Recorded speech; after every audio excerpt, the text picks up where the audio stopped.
자, 도시의 스카이라인이 하루아침에 바뀌는 걸 보면 어떤 생각이 드세요? 저 거대한 빌딩 하나로 생겨나는 엄청난 이익, 과연 그건 누구의 몫일까요?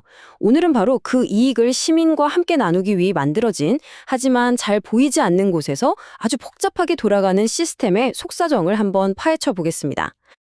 그러니까 이런 거죠. 거대한 민간 개발 사업 하나가 딱 승인되는 순간 그 땅의 가치는 정말 상상 이상으로 뛰어오릅니다. 그럼 이 엄청난 가치를 어떻게 즉 시민들과 나눌 것인가? 지금부터 그 복잡하고도 중요한 규칙 속으로 한번 들어가 보시죠. 이 모든 것의 시작은 사실 하나의 거래라고 볼 수 있어요.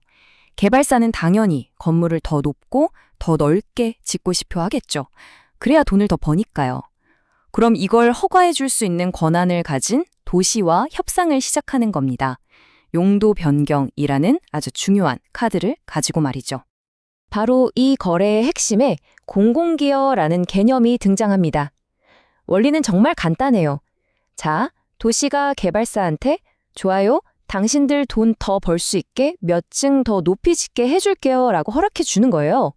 그 대신 그렇게 해서 얻는 추가 이익의 일부는 공원을 만들든 도로를 넓히든 공공을 위해 내놓으세요 하는 거죠. 일종의 기브앤테이크인 셈입니다. 그러니까 핵심은 딱 이거예요. 이 공공기여라는 제도는 결국 민간 개발사의 이익을 우리 모두의 혜택으로 돌리는 아주 중요한 장치라는 겁니다. 도시계획이라는 공적인 결정으로 생긴 이익을 개발사 혼자 싹 가져가는 걸 막는, 뭐랄까, 일종의 안전장치인 셈이죠. 자, 여기까지 들으면 아이디어가 참 괜찮죠? 그런데 말입니다. 이렇게 간단하고 명쾌한 원리가 현실에서는 왜 그렇게 복잡하게 꼬여버리는 걸까요? 문제는요, 이 거래에 적용되는 규칙이 딱 하나가 아니라는 겁니다. 무려 3가지나 되는 서로 다른 규칙이 뒤섞여 있고 바로 여기서부터 모든 문제가 시작된다고 할 수 있습니다. 바로 이 표에 문제의 핵심이 다 담겨 있습니다. 보시면 사전협상형, 일반 계획 위반형, 그리고 노후계획도시 정비형 이렇게 3가지가 있죠. 법적 근거나 특징도 다 제각각인데 진짜 주목해야 할 부분은 맨 아래 가치 산정 방식입니다. 보세요. 앞에 2개는 개발하기 전과 후의 가치를 비교해서 얼마나 이익이 났는지 계산하죠. 이게 상식적이잖아요. 그런데 맨 오른쪽 노후계획도시 방식은 특이하게도 개발 후의 가치만 가지고 계산을 합니다. 이게 무슨 뜻이겠어요? 똑같은 개발을 해도 어떤 법을 적용받느냐에 따라 공공이 돌려받는 몫이 하늘과 땅 차이가 될 수 있다는 겁니다. 그럼 여기서 궁금한 게 생기죠? 이 개발이익이라는 게 적게는 수백억에서 많게는 수조 원에 달할 텐데 이 가치를 도대체 어떻게 딱 부러지는 숫자로 계산할 수 있을까요? 바로 이 지점에서 감정평가라는 아주 전문적이고 중요한 과정이 등장하게 됩니다. 대부분의 사업에서는 아주 상식적인 방법을 씁니다. 용도를 바꿔주기 전 땅값, 즉 종전 가치와 바꿔주고 난 후의 예상 땅값, 종후 가치를 비교하는 거죠. 그 차액이 바로 계획이익이 되는 거고 이걸 기준으로 공공의 몫을 정하는 겁니다.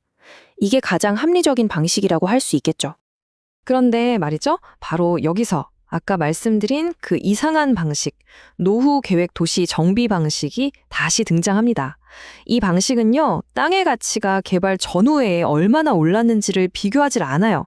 그냥 개발 후의 가치만 보고 용적률이 얼마나 늘었냐를 따져서 기여금을 계상합니다. 그러다 보니 이번 연구보고서에서도 지적하듯이 지역이나 시장 상황에 따라서 다른 사업에 비해 터무니없이 적은 돈을 내거나 하는 그런 형평성 문제가 생길 수 있다는 겁니다. 자, 한번 생각해 보세요.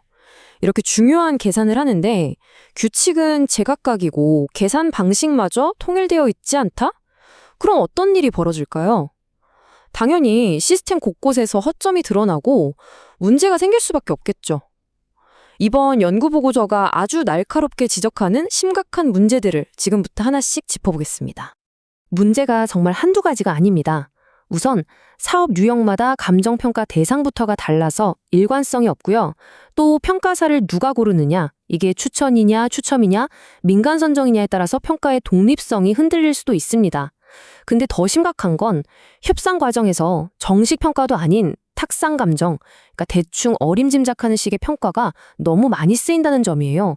심지어 평가사에게 주는 수수료를 부당하게 깎거나 평가 결과가 마음에 안 들면 돈을 안 주는 관행까지 있다고 하니 이 모든 것들이 결국 공정해야 할 가치 평가를 완전히 흔들어 버리는 거죠. 특히 이 탁상 감정 문제 정말 심각한데요.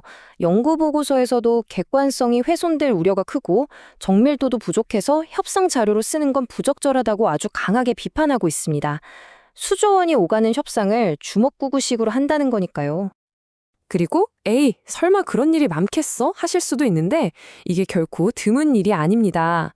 2024년에 분석된 사례만 무려 120건에 달해요. 이 평가 결과가 공공기여금을 얼마나 낼지 그 최대치와 최종 액수를 정하는 데 결정적인 역할을 하거든요. 그러니까 사실상 모든 대규모 개발의 운명을 좌우하는 아주 핵심적인 과정이라고 봐야 합니다. 자, 이렇게 문제점만 늘어놓으면 너무 답답하죠?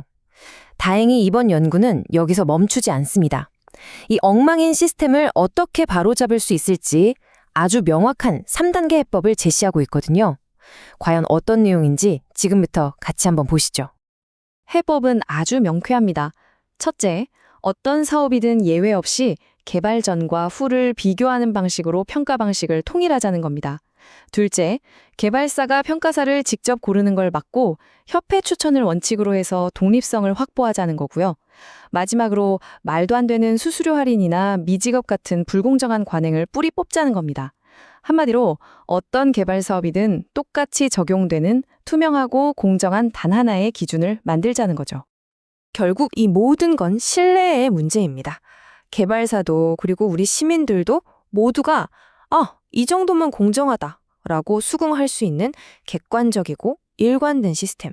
바로 그것이 있어야만 우리 도시가 몇몇 소수의 이익이 아니라 우리 모두를 위한 방향으로 건강하게 성장할 수 있는 거 아닐까요? 이게 바로 그 가장 중요한 첫걸음이 될 겁니다. 이건 그냥 복잡한 행정 절차나 전문가들만의 얘기가 절대 아닙니다. 지금 이 순간에도 우리의 도시는 계속해서 재건축되고 있잖아요. 과연 우리는 모두를 위한 공정한 도시를 만들 수 있는 그런 제대로 된 규칙을 가지고 있는 걸까요? 이건 바로 우리 모두의 미래가 걸린 질문입니다.